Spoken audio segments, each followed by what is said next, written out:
What is up? Thank you for coming to my channel, Prison POV. Shout out to the members of the channel. Shout out to the Point of View crew and Trip on This. Shout out to the 68 members, homeboy. I love you and I'm tickled pink that I have 68 members, homeboy. Hey, true it is down from 71 to 68. But dude, that's not even worth mentioning. I don't even know why I did. I mean, that's nothing. That could be an oversight. We're not even going to worry about it. We're not concerned. We're just happy, homeboy, overjoyed, tickled pink that we have 68 members. Shout out to you guys. Now, of those 68 members, we have 64 street soldiers and 4 key holders. Say what? Dude, that's an addition. That's up. Because last week we had 3 key holders. Now we have 4 key holders. That's what I'm going to focus on. That's what I'm going to, homeboy, enjoy. The fact that I have an extra key holder. Not the fact that there's a couple less members. Not going to worry about it. Hey, homie, you know that I love, love the Point of View crew. But you know I hate it when things slip through the cracks. I hate it when things slip through the cracks, brother. Well, I found some slippage. And I'm here to put a spotlight on it, brother, let me tell you. Because these people right here, they donated through the super chat, the super thanks. Whenever I go to look for donations, bro, and I write the donations down to put them on the wall, I go to Cash App, write down the names. I go to Venmo, I write down the names. I don't even think, dude. I don't consider it slips my mind to think to go to the comment section.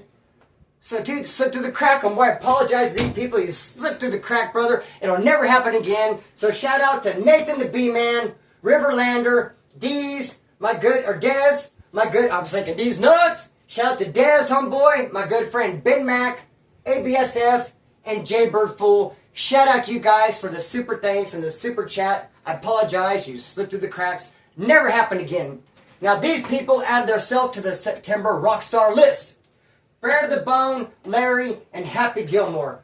Brad the Bone can actually be on this list as well because when I was out of town, stuck, I couldn't buy myself a train ticket to get home because someone spent all my money. Brad the Bone actually showed some love. He kicked down, bro, kicked in, and helped me get a ticket, helped me get home. So shout out to these people. Shout out to the wall, homeboy. Much love to everybody who's up there and for all the different reasons. You're there in the first place, bro. Hey, shout out to you. I celebrate you. Now let's talk about my favorite band in the world. You see me have a brain fart right there? Crazy, huh? Look at this. Let me do you a favor. You need to go check out the band Imbuscles. Now first, by show of hands, who loves the name Imbuscles, bro? I love it. Go to Spotify, YouTube, or Instagram. Look for my homeboy Jeff's band called the Imbuscles, bro. It's old school punk rock, and I'm all about it, dude. I love it. I'm going to do a guest feature on one of his songs. I think I'm going to come through and do a guitar solo. I'm not sure. Maybe we'll do some riffage. I'm going to play on one of the Imbuscles songs, dude, if I could just find favor with them. If I could find enough favor, homeboy, to actually get on one of their songs, that'd be a huge blessing. So shout out to the Imbuscles. Shout out to my homeboy Jeff. And I hope you guys go and check out the music, man. Now, one more thing I want to add. Thursday, I have a job interview. And I appreciate all your prayers and all your positivity, homeboy. I mean, I've been putting lots of resumes in. Gigi's been putting lots of resumes in for me. And it finally bore some fruit. It bore fruit. How many people know that you can put resume in after resume, sometimes not hear nothing for a while? So, dude, I'm overjoyed. I feel blessed that I got hit up for an interview on Thursday, dude. Super pumped up over it. And now the reason why I need a job is why anybody would need a job, because I'm broke, dude. I'm in lack. And when I don't have money, I get grouchy and I get upset. I mean, who wants to wake up and not even have money for a rock star, dude? It's aggravating. Now, I have a job with YouTube. I work for YouTube. And I've been doing very well with it, bro. I took the YouTube channel up from making $500 a month. Now I'm making $1,500 a month by making more videos and making the videos longer. But as much as a jump as that is, and as awesome as $1,500 is, that's a good check. Dude, it's one and done. One time a month. It's not like every week or every 2 weeks. Just once a month you get a YouTube check. And even though it's $1,500, dude, it's impossible to stretch that $1,500 out all month long. Dude, I'm the only one here paying bills. I'm living here with Sue. We have an agreement, an arrangement, an understanding. That's fine. She's not obligated to pay bills. I pay them. So I pay all these bills by myself. I take care of the cats and the dogs that live here. And then there's cats and dogs that don't live here I take care of. You don't even know about the colonies that take care of. Where you at, homeboy? So, dude, it's impossible to stretch that money out. YouTube money. I can't do it. So, dude, thank you for these people that stand in the gap that help me get it done. Without these guys, it'd really be impossible. So I'm just thinking I need some work, homeboy. I think I need to get there and give myself a job. So I got this interview on Thursday, and now look, trip out on this before we get started on the stories. Know in your heart, I don't block people. You could come on here, bro, and you could just cuss me out. You could think of any, well, no, you can't cuss me out because of the community guidelines. But, dude, if you could get past that, if you get creative about it, dude, you can disrespect me. You can insult me. You can say bad things about me, bad things to me. Whatever you want in the comment section, I don't care. I have thick skin. I look at it as an engagement and just say what you got to say. But I blocked 2 people yesterday, homeboy, and I don't regret it at all. Because I made a community tab saying, hey, guys, I got a job interview. Lift me up in prayer. Give me some positivity. And 2 people say, you ain't getting the job. You ain't getting that job. Dude, I do not need that kind of negativity in my life. Bounce! Get the bizzuck out of here with that bullshit. And one of them is actually from Bakersfield. He acts like he's my homeboy. And you're going to straight up say, you ain't going to get that job? Dude, I don't need it. I don't want those kind of people around me. If you're going to be a naysayer to that degree, to that extreme degree, to actually say I'm not going to get a job that I'm trying to get and I'm happy about the interview, dude, pound it, dude. Exit stage left, dude, bounce. With that said, let's just kick this video off, homeboy. Let's get it, let's go. I'm at Soledad. Level 3, Whitney. Now, I started out on Whitney A side, then I moved to Whitney B side.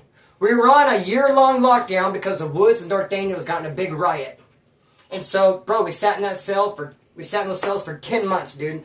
Like I said, I started out on A side. I moved to B side. I got there in May. Sat there on Whitney B side in that cell from like May to September. And they finally started letting us off lockdown. So May, June, July, August. For 4 months, Whitney B side, second tier of my cell, on lockdown. And once a week, every 3 or 4 days, I would get a present slid under my door in the form of tobacco. Once a week at least, I would get an envelope with 4, 5, 6, 7, 8, 9, 10 cigarettes in there. Anywhere from 4 to 10 cigarettes. A little pouch, not a little pouch, a little clavo of tobacco with some rolling papers. Once a week for months, I'd just be sitting in my cell, minding my business. A porter would walk by, knock on my door, I'd look, boom, slide an envelope, I'd get it. There would never be a kite with it. It would just say, to cell 113 from 118, is what it would say on the envelope. And I would tell the porter, if I caught him in time, if he was still there and I got the envelope, I'd say, hey, go back, tell him, I said, thank you. A couple of times I wrote a kite, hey, to 118, touchdown on the tobacco. There's a splinter from Bakersfield, cell 213. I wrote kite saying, hey, thank you. I never got a kite back. I just kept getting these envelopes filled up with tobacco once a week for months. And I'm just thinking, you know what, hey, awesome. It's just some wood, maybe someone I've done time with before. Maybe they don't want to ride a kite. Maybe they're going to surprise me. I don't know why they're not communicating with me, and I really don't care. I just think it's cool. They're touching me with tobacco. You know, I'll see them when I see them, bro. So eventually, though, they start letting off the Woods and North Daniels off the lockdown. After we've been locked down about 10 months, they start letting us off. And how they let them off, how they let us off, is they start letting the 16 over crowd off first. 16 over gets out. Then 50 and over. Then 40 and over. Because the administration knows if the Woods and North Daniels are going to go back at it, it's not going to be the 16 over crowd that does it. If there is in fact going to be another riot, a run back, dude, it's not going to be the old man. It's not going to be 16 over and 15 over. It's going to be the youngsters, homeboy. So the administration starts letting out 16 over and 15 over. Then, all of a sudden, out of nowhere, the Southsiders and blacks get in a riot. And then they slam them. And now the whole time the Woods and North Daniels were on lockdown, the blacks and Southsiders fed us food. Who's going to feed? I mean, they're going to feed us if the Woods and North Daniels are locked up. Who's out? Blacks and Southsiders. They fed us. Now when the blacks and Southsiders got in a riot, they got slammed, who's going to feed? The Asians? The Indians?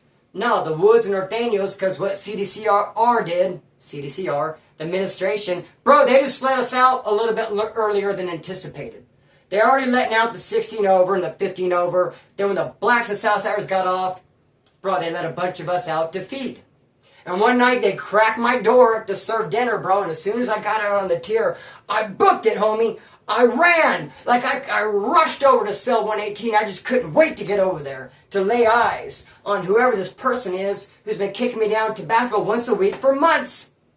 I couldn't wait to get over there and say thank you and meet him. So I go over to 118 and I look in, bro, and it's blacks. 2 black dudes in their cell. And I look in. I go, whoa. Tripped me out. I waved. I walked away and waved. They waved, and I was like, whoa. What the fizzuck? It's not 118, it's 118. I was like, what happened? I'm like, well, I guess the Woods, the skinheads, whoever was in there that's been giving me this tobacco for months, must have moved. It makes sense. I mean, I haven't had an envelope with tobacco in it for about a good week, about 7 days. So it makes sense that in that last 7 days, they just end up moving them out. They moved somewhere, and now they put the black dudes in their cell. You know, whatever. I mean, I tripped on it, but what could I do about it? I just went back to work, serving dinner. Then I went home, bro, and took a bird bath, or worked out, took a bird bath, sat down, going to read, kick back, enjoy my evening, and another envelope comes under the door. 213 from 118. This time there's a little kite with it. There's 5 cigarettes and some rolling papers, and it says, hey, come by my cell in the morning, 118. And I'm just like, what? Dude, I can't make heads or tails out of this, bro. I'm sitting staring at the envelope. I know that was 118 I went by earlier. I know I saw black dudes. I'm thinking, are they sending this to the wrong person? They think they're giving it to somebody else? No, that can't be it, because I've been sending them kites. Hey, touchdown on that tobacco. This is Splinter from Bakersfield, 213. Thank you for the tobacco. So I'm just like, whoa, I don't understand. What's going on, bro? So they send me another issue of tobacco, a little kite saying, come by. Come visit my cell. So the next day, bro, they crack my door for me to serve dinner. And again, I rush on over there. Book on over there, I can't wait. I get there, go to 218, I look, and there's a black guy, an old black guy, an old gay black guy standing on the door like he was waiting for me. And as soon as I show up and look in, I see him, he sees me, and he goes, you're smoking hot. And I go, what? What? He goes, you're smoking hot. And I said, I say, hey, I don't smoke cigarettes, dude. Don't send no more tobacco or envelopes or papers to my cell ever again. I don't smoke anymore. I don't want anything. Thanks, but no thanks. Thank you anyway. Hey, thank you, but no. And I got the heck out of there, dude. And I was like, what? I'm smoking hot, dude. And I went to my cell, and I told my cellie trouble. I was like, you're not going to believe it, dude. That tobacco has been coming from an old black gay guy who said I'm smoking hot. And you know what? I told that dude, don't send no more tobacco to me. And Trouble's like, why? Why'd you tell him that? And I go, why? Because. What do you mean why? Because I don't want it. I mean, think of the motive behind it. I mean, I'm not going to keep getting this tobacco. Now that I know who it's coming from, dude, some gay black man. I wouldn't care if he was white, red, or yellow. Polka dot all over, dude. The fact that a man said I'm smoking hot and wants to give me tobacco. Charlie Holmes! And I couldn't believe Trouble was like, just keep getting the tobacco. No, dude, never that. So anyways, homeboy, that was cray-cray. It's one of the craziest things ever happened. Now trip out on this. I'm in the Kern County farm, the male minimum, homeboy. The male, because that's where the males are. They have a female side, a male side. Minimum, because we are not behind the wall. We're just behind a fence, and it's not an electric fence. And we're in dorms, homeboy. So it's a minimum yard, they say. But it's actually ran by the convicts, by the inmates, run out like a level 3 or 4 yard, homeboy. The farm, male minimum. I'm out there, I'm in barracks 16. There's a good homeboy named Boxer from Bakersfield. He's in barracks 10, and he's one of the toughest dudes that Bakersfield has ever put out. Boxer is straight up. I mean, that's why they call him Boxer. There are a lot of people named Boxer who cannot box and cannot fight. But dude, Mike Lewis, Boxer, could fight really, really well. He had good hands, homeboy. He was a natural. And what he did is he took his natural good fighting ability and he honed it. He worked on it. He took classes and he practiced and he worked out and developed himself, turned himself in to a very good fighter, homeboy, a boxer. Tough ass dude. He's no longer with us. Someone shot him in the chest in Oildale, bro, and took his wind. And you know what? That could be the bad thing of being the toughest guy. When you're the toughest guy in the neighborhood and no one can whip you, and you're going around whipping everyone's ass, just looking for people to beat up, and you're just taking off on everybody, people get scared, and they end up shooting. So it's not always cool to be the toughest, homeboy. But Mike Lewis, boxer, was definitely the toughest, homeboy. He's back there on the farm with me. In fact, his dad was tough, too. His dad was either Ronnie or Lonnie Lewis. I don't know which one. And just the other day in the comment section, I seen someone talking about Ronnie and Lonnie Lewis. Dude, they were before my time, and those are some tough woods right there. Them dudes will break your jaw, knock you out, homeboy, give you an ass whooping that you'll never forget, dude. So, hey, homeboy, Mike Lewis was with the business. So was his dad. Just a family of tough-ass gangsters, bro. Hey, there was a time or two Mike Lewis, boxer, wanted to whip my ass because I was with his cousin Charlotte. Charlotte had a bunch of tough family members. Seems like every time Charlotte and I got in an argument, she would go tell her family members, and I get a phone call saying, hey, Mike Lewis, boxer, is looking for you. And I'm like, fuck, it's the last person I want to chuck him with, homeboy. So anyways, I'm on the farm. I'm at Barrack 16. Boxer's in Barracks 10, and in my dorm, Barracks 16, there's this black dude who's a Golden Gloves boxer. Golden Gloves. And when Mike meets him, they start talking a lot of crap back and forth, egging each other on. Mike's like, oh, you're Golden Glove, I'm Platinum. And Mike's like, I'm a better boxer than you are. And the black dude's like, no, I'm Golden Gloves. So they would egg each other on, they would talk shit back and forth, and eventually they agreed to have a little expedition fight. They made boxing gloves out of toilet paper rolls and several pair of socks, and they ended up getting some decent homemade boxing gloves, and they agreed to a little 3-5-minute round, little exhibition right there in the dorm. Mike Lewis, boxer, against this black dude, Golden Glove boxer. And even though it was just a friendly little expedition fight, there's still a lot of tension in there. You could feel it. And when Mike came down from Barracks 10 into Barracks 16, he brought a bunch of woods with him, dude. And there was already woods in my dorm. There's a bunch of blacks. So you go in there, dude, it's like blacks on this side, woods on this side, and a lot of tension, dude. People and them fighting. And you can feel the tension. So anyway, bro, they had a fight. You could hear it. I mean, you hear, It's just they're just chucking them, bro. They're going for broke. So afterwards, they were done. I say boxer Mike Lewis won. Other people said the black dude won. It was a cool little fight. Afterward, they shook hands. Everything was good. The next day, boxer Mike Lewis wakes up to brush his teeth before breakfast. Notices he has a black eye. He sees he has a black eye and he's mad as physic, dog. He's like, what? I got to carry around this black eye for 3 or 4 days. Everyone knows I had a little boxing match with that black dude. They're going to know he gave me the black eye, and now I'm going to take the L. Because the black dude doesn't have any black eyes, or he doesn't have any marks, scrapes, bumps, or abrasions. But boxer's thinking, I got this black eye, so I'm going to make, it looks like I took the L. He's getting all worked up, getting himself mad. He was a hothead anyway, bro. So he went and had breakfast, and after breakfast, instead of going into his barracks, Barracks 10, he went into Barracks 16, looking for that Golden Gloves boxer dude. And he found him. He was back there brushing his teeth after breakfast. So boxer Mike Lewis goes in the bathroom, he's brushing his teeth, and he, boom, gives him a freaking, and dude's like, gives him a kidney check, dog. And the old Golden Glove boxer's like, ow, what the fuck? And boxer's like, you gave me a black eye, motherfucker. And they just start biting for reals now, back in the bathroom. But it's 3:30 in the morning. A lot of people are still at breakfast. Some people have went back to bed. Some people are just half asleep, moseying around, having a cigarette out on the patio, dude. Mike Lewis, boxer, and this Golden Glove boxer dude got into a real fight in the bathroom after breakfast because Mike saw that black eye, dude. So it was just a little 30-second, 1 minute little bang. They banged it out real quick. Mike busted dude's lip. He had a bloody lip. And now boxer leaves the dorm by himself, goes back to his barracks, Barracks 10. He feels better now. He rushed a dude, busted his lip. But now the Golden Glove boxer, the black dude, is tripping. He's walking around the dorm like, what the hell? Wood came in here and rushed me. I got to bust a lip. And all the black dudes start getting up like, what Wood? He's like, man, that Wood. So all the black dudes are all tripped out, and they just turn and look at us and rush the woods in Barracks 16 at 3:30 in the morning. I had just got back from breakfast, bro. I'm in a good mood. I feel happy. I'm fed. I mean, tomorrow's tienda. I am going to get a visit this weekend. I'm feeling great. I walk in like, whoa, what do we have here? All this tension. Next thing I know, whoop, getting rushed, bro. The black dudes whipped our ass in Barracks 16 that morning, dude. We were outnumbered 2-1. And they had the element of surprise, dude. They served us and stomped us out All because Mike Lewis went there and busted that dude's lip up because Mike got his ego hurt because he had a black eye. After the blacks rushed us in Barrack 16 and stomped us out and whipped our ass, and we all congregated, they opened the yard, we spill out into the yard, and we're like, what the fuck, Mike? What'd you come do that for, boxer? I mean, it's kind of out of line. You come down there into our house and just rush someone in there and just leave him all mad with a busted lip.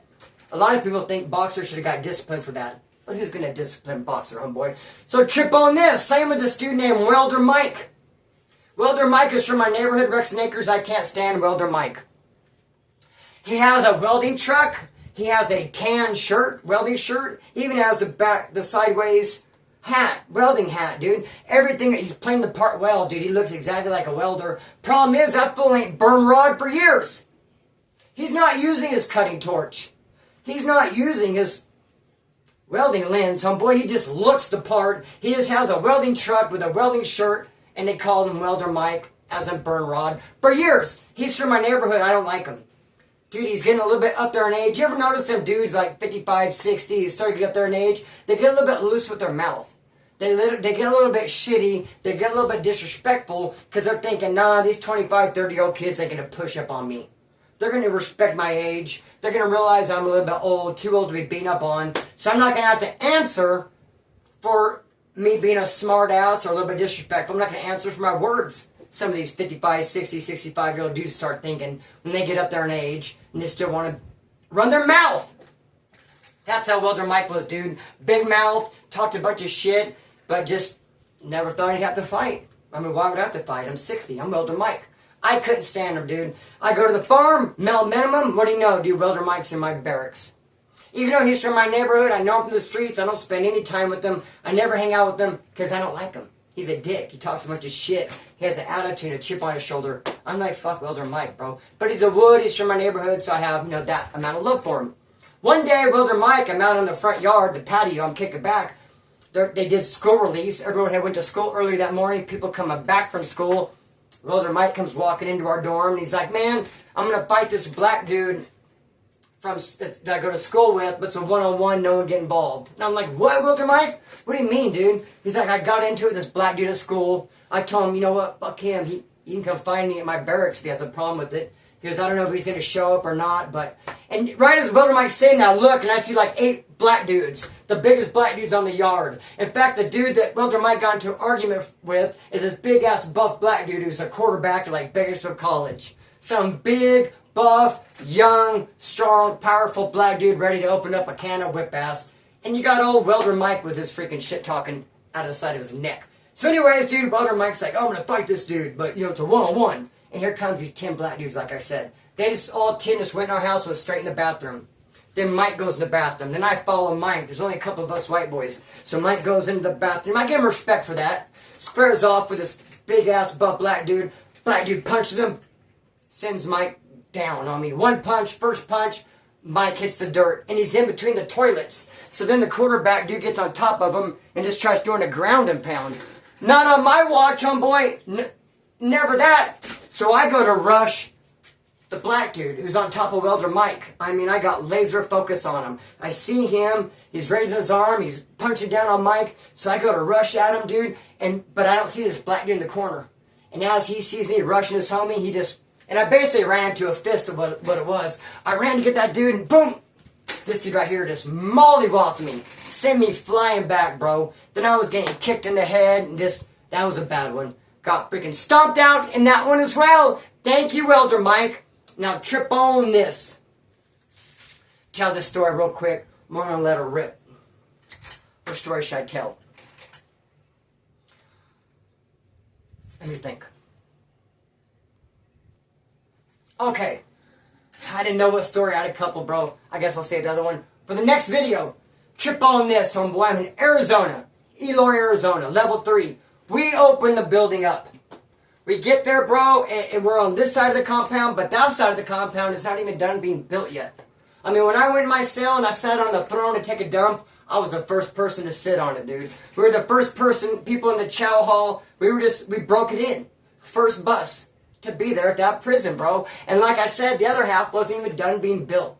So what they would do they would come around 10 o'clock, they open up the door of our cell block, and they'd say, hey, we need volunteers. Who wants to work? We're looking for people to volunteer. I mean, you're not going to get a pay number. It's not going to be something every day. You just might go today for 4 hours, and that's it. Over help building the rest of the institution, building the school and some other stuff. So anyways, bro, around 10 o'clock, they crack a door. Anyone want to go volunteer? I'm like, I want to go. Get the hell out of here. I stood up, and this dude named Downer of Wood from Sacramento stood up, and then this black dude. So me, Downer, and this black dude volunteer. We go to work. We're going to build the rest of the institution, bro. It's the schools where we was at, building the school. Now, when I'm out and about, me personally, homeboy, I'm on the come up. I'm looking for weapon stock. I mean, I hear we're going to be waxing the floor, so I'm not going to be plotting, can I steal some of the wax and bring it home to wax my cell floor? I'm always looking for something to steal, to take, to come up on, to break. I mean, I'm a convict, bro. Minds are always moving. My freaking head on a swivel, dude. What do we have action at? So, me, Downer, and this black dude, we go, and what she can have us do, she can have us taking this free staff, this lady. There's a room filled with desks.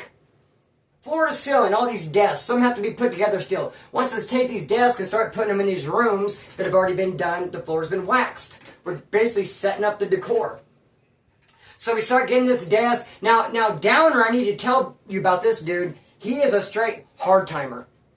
Downer. A lot of times people called him downtime. Because, dude, he was hard timing over his chick, like, to an extreme degree.